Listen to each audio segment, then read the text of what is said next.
السلام علیکم ورحمۃ اللہ وبرکاتہ۔ الحمد للہ رب العالمین، نحمده ونستعینه ونستغفره ونؤمن به ونتوکل علیہ ونعوذ باللہ من شرور انفسنا ومن سیئات اعمالنا، من يهده الله فلا مضل له ومن يضلله فلا هادي له، ونشهد أن لا إله إلا الله وحده لا شريك له، ونشهد أن سيدنا ومولانا محمدا عبده ورسوله، أما بعد، أعوذ بالله من الشيطان الرجيم، بسم الله الرحمن الرحيم، وإذ يرفع إبراهيم القواعد من البيت وإسماعيل ربنا تقبل منا إنك أنت السميع العليم،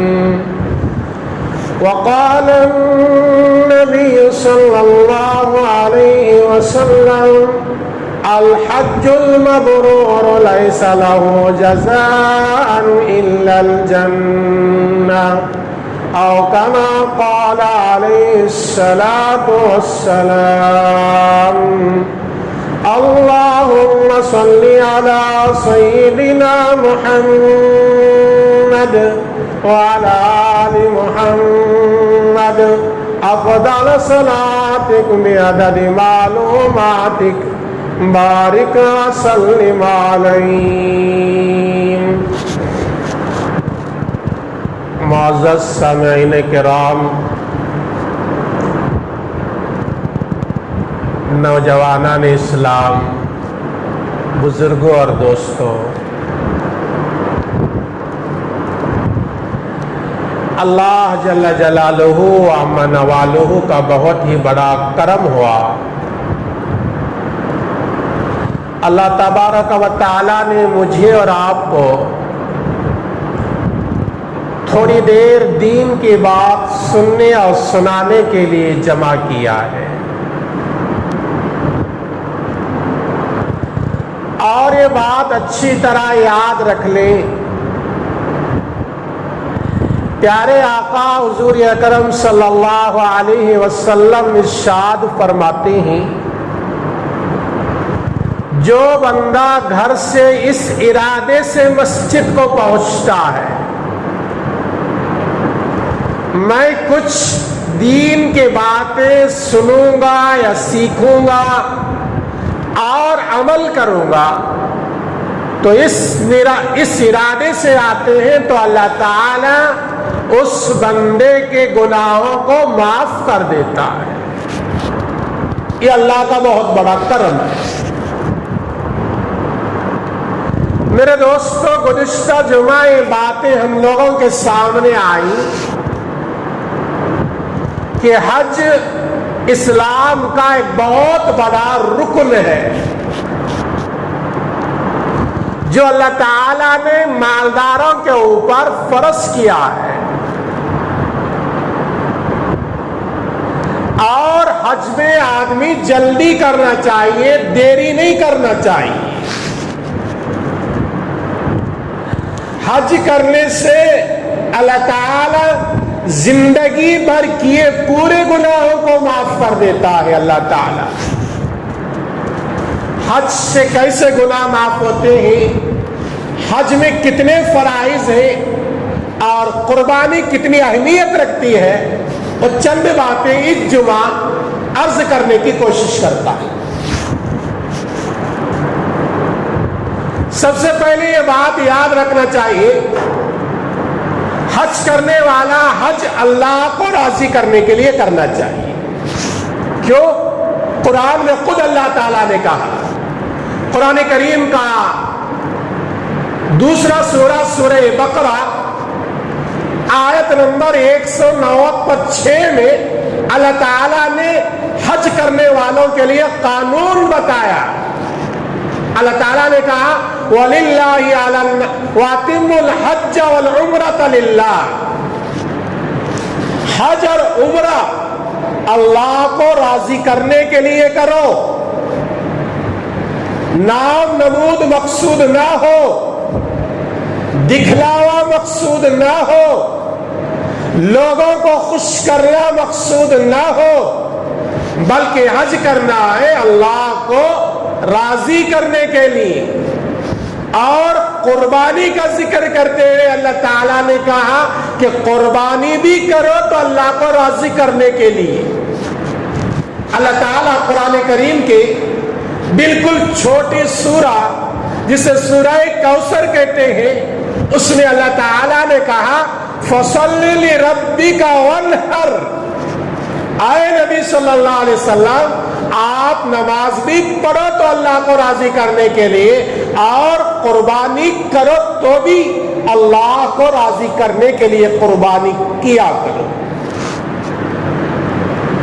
تو ابھی چند دنوں میں قربانی کے ایام آنے والے, تو مسلمان کو چاہیے کہ ابھی سے اس کی تیاری میں لگے رہیں, اس لیے کہ قربانی بہت ہی بڑی عبادت ہے, بہت ہی بڑی عبادت ہے. ایک حدیث میں حضور صلی اللہ علیہ وسلم ارشاد فرماتے ہیں کہ جو آدمی جو جانور قربانی کے نام پر ذبح کرتا ہے اللہ کو راضی کرنے کے لیے, جانور کے بدن میں جتنے بال ہوتے ہیں اتنے نیکیاں قربانی دینے والے کو اللہ تعالیٰ عطا فرماتے ہیں. اگر ہمارے گھروں میں سہولت ہے تو جانور قربانی کا چند دن پہلے خریدنا مستحب ہے, بہتر ہے. وہ جانور خریدو, ہفتہ یا 2 ہفتہ, 15 دن یا 10 دن اپنے گھر میں پالو اگر سہولت ہو تو. اگر سہولت گھر میں نہیں, کوئی ضروری نہیں, اگر سہولت ہے تو ہفتہ 2 ہفتہ وہ جانور اپنے گھر میں پالو, اس سے محبت پیدا کر لو, اس سے انسیت پیدا کر لو, اور اس کے بعد قربانی دو. یہ قربانی کے اندر اللہ تعالیٰ اجر و ثواب زیادہ دیتا ہے. اور قربانی اس صاحب استطاعت والوں پر اللہ نے واجب قرار دیا. ہمارے پاس مال و دولت ہے, قربانی ہم کر سکتے ہیں, پھر بھی قربانی نہیں دے رہے, تو اللہ کے نبی صلی اللہ علیہ وسلم نے فرمایا ایسا آدمی جس کے پاس طاقت ہو, پیسے ہو, سہولت ہو, کر سکتا ہے, پھر بھی قربانی نہ دے, تو اللہ کے نبی نے فرمایا ایسا آدمی عید کے دن بقرہ عید میں ہمارے عیدگاہ کو نہ آئے, یعنی وہ مسلمانوں میں شامل ہونے کے لائق نہیں. اس لیے اللہ نے تمہارے پاس مال و دولت دیا ہے, قربانی کی فکر کرو, بہت بڑی عبادت ہے. قربانی کا گوشت خود آدمی استعمال کر سکتا ہے, اپنے رشتہ داروں کو دینا, اڑوس پڑوس والوں کو دینا, اس میں کوئی چیز بیکار نہیں ہوتی. لیکن پہلے زمانے میں قربانی کیا تھی؟ حدیث میں ہے, قرآن میں بھی ہے. پہلے زمانے میں قربانی یہ تھی کہ آدمی جانور لے جا کر کسی پہاڑ پر رکھ دیتا, اور وہ آسمان سے آگ آتی, وہ جانور کو جلا کر ختم کر دیتی تھی, اور لوگ سمجھتے تھے کہ اب ہماری قربانی قبول ہو گئی. لیکن ہماری قربانی بہت آسان ہے. جانور ہم نے خریدا اور اس کو ہم نے ذبح کیا, اور اس کے 3 حصے بنائے. گھر والے ایک حصہ رکھ رہے ہیں, اپنے رشتہ داروں کو ایک حصہ دے رہے ہیں, اپنے اڑوس پڑوس, اپنے گاؤں والوں کو ایک حصہ دے رہے ہیں. گوشت استعمال ہو رہا ہے, اور اس کا چمڑا غریبوں کے لیے استعمال ہو رہا ہے, یا اس کی رقم غریبوں میں دی جا رہی ہے, لیکن الٹا ثواب بھی مل رہا ہے. اس لیے قربانی کی ابھی سے اس کی پلاننگ بنا لیں, اس کے انتظام کریں, اور اسے معمولی نہ سمجھیں. حج کے سلسلے میں میں نے گزشتہ جمعہ عرض کیا, حج ایک بہت بڑی عبادت ہے. حج کے اندر 3 فرض ہیں. یہ 3 میں سے ایک بھی چھوٹ گیا یا آگے پیچھے ہو گیا تو آدمی کا حج نہیں ہوتا. فرض کہتے ہیں وہ چیز چھوٹنے سے وہ چیز انجام نہیں دی جا سکتی. مثال کے طور پر غسل میں 3 فرض ہیں. کلی کرنا, ناک میں پانی لینا اور بدن پر پورے پانی بہانا, ایک جگہ بھی سوکھی نہ رہنا. یہ 3 کام ہم نے نہیں کیا, ہمارا غسل نہیں ہوا.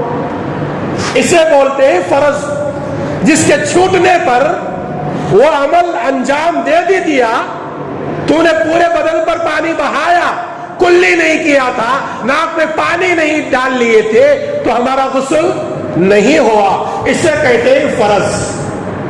اسی طرح وضو میں 4 فرض ہیں. پورا چہرہ دھونا, دونوں ہاتھ کوہنیوں تک دھونا, سر کا مسح کرنا, اور دونوں پیر ٹکڑوں سمیت دھونا, اور اس کے علاوہ جتنے چیزیں ہیں وہ سنت ہیں, وہ بھی کرنا ہے, وہ چھوڑنے کی ضرورت نہیں. لیکن فرض کہتے ہیں اگر وہ چھوٹ گیا تو ہمارا عمل نہیں ہوا. اسی طرح حج کے اندر اللہ کے نبی صلی اللہ علیہ وسلم کی احادیث سے پتا چلتا ہے کہ 3 فرائض ہیں. یہ یاد رکھ لینا, بہت سارے لوگ حج کو جاتے ہیں, یہ 3 فرائض میں آگے پیچھے کر دیتے ہیں. بعض ایسے بھی ہیں ان میں سے ایک اکثر چھوڑ دیتے ہیں اور سمجھتے ہیں ہم نے حج کر کے آ گیا. نہیں, حج میں 3 فرض ہیں. پہلا فرض ہے احرام باندھنا. 2 کپڑے, سفید کپڑے اوپر ایک اوڑھ لینا اور نیچے باندھ لینا لنگی کی طرح. یہ مرد کے لیے فرض ہے, اور عورت کے لیے کوئی خاص احرام نہیں. اپنے پہنے ہوئے برقعے پر سر پر ایک اوڑھنی ڈال لی تو ہی احرام. یہ حج کے ایام میں حاجی حضرات کے لیے احرام باندھنا فرض. نمبر 2 فرض عرفات میں پہنچنا, چاہے وہ 1 منٹ کے لیے کیوں نہ ہو. عرفات کے میدان میں حاجی کا جانا ضروری. آدمی مکے کو گیا, 7 مرتبہ اس کے چکر مارا بیت اللہ کے, صفا و مروہ کی درمیان میں 7 مرتبہ دوڑا, اپنے سر کے بال بھی نکالا, قربانی بھی دیا, عرفات کے میدان کو نہیں گیا تو اس کا حج نہیں ہوتا. عرفات کے میدان میں 1 منٹ کے لیے کم از کم جانا حاجی کے لیے فرض ہے. اگر کوئی حج کے ایام میں بیمار ہو گیا, عرفات کے میدان کو پہنچ نہیں سکتا, تو علماء لکھتے ہیں ہوائی جہاز کے اندر بیٹھ کر عرفات کے میدان کے اوپر 1 منٹ کے لیے وہ روانہ ہونا ضروری ہے, ورنہ اس کا حج نہیں ہوتا. بہت سارے لوگ حج کو جاتے ہیں, یہ فرائض معلوم نہیں ہوتے. تقریباً 8-10 سال پہلے مجھے بھی حج کو جانے کا موقع ملا. حج کے بعد ہم نے بہت سارے لوگوں سے پوچھا, تو ایسے لوگ بھی ہیں اس میں ایسے آگے پیچھے کرنے والے لوگ, ان کے فرائض ادا نہیں ہوئے, ان کے واجبات ادا نہیں ہوئے, ان کے شرائط ادا نہیں ہوئے, ایسے ہی حج کر کے واپس لوٹ جاتی ہیں. یہ دوسرا فرض ہے حج میں. اور تیسرا فرض ہے وقوف عرفات کے بعد. عرفات میں پہنچنے کے بعد 10 تاریخ کو آ کر پھر بیت اللہ کے اندر 7 مرتبہ چکر لگانا اور صفا و مروہ کے درمیان میں 7 مرتبہ بھاگنا, یہ اسے بولتے ہیں لاسٹ والا یہ عمل, یہ بھی فرض ہے. یہ چھوٹ گیا تو آدمی کا حج نہیں ہوتا. ان 3 فرائض کو آدمی یاد رکھ لینا چاہیے. اور اس کے علاوہ چند واجبات ہیں, اگر وہ چھوٹ گئے اس کے اوپر دم واجب ہوتا ہے, قربانی واجب ہوتی ہے. وہ قربانی دے تو تمہارا حج ہو جاتا ہے, وہ جانور ذبح کرو تو تمہارا حج ہو جاتا ہے. لیکن یہ 3 فرائض میں سے ایک بھی چھوٹ گیا, آپ جانور ایک نہیں ہزاروں جانور ذبح کرو, آپ کا حج نہیں ہوتا. آپ کو دوبارہ دوسرے سال حج کے ایام میں جا کر وہ حج ادا کرنا ضروری ہوتا ہے. اور حج کرنے کے آدمی بہت جلد فکر کرو. ایک حدیث میں حضرت جابر سے روایت ہے, حضور اکرم صلی اللہ علیہ وسلم نے فرمایا حج کرنے والا کبھی فقیر نہیں ہوتا. یہ بات یاد رکھ لیں. آدمی سوچتا ہے آج کے دور میں 5 لاکھ روپے یا 10 لاکھ روپے میں حج کے لیے خرچ کروں میں غریب ہو جاؤں گا. نہیں, اللہ کے نبی صلی اللہ علیہ وسلم کی بات آج تک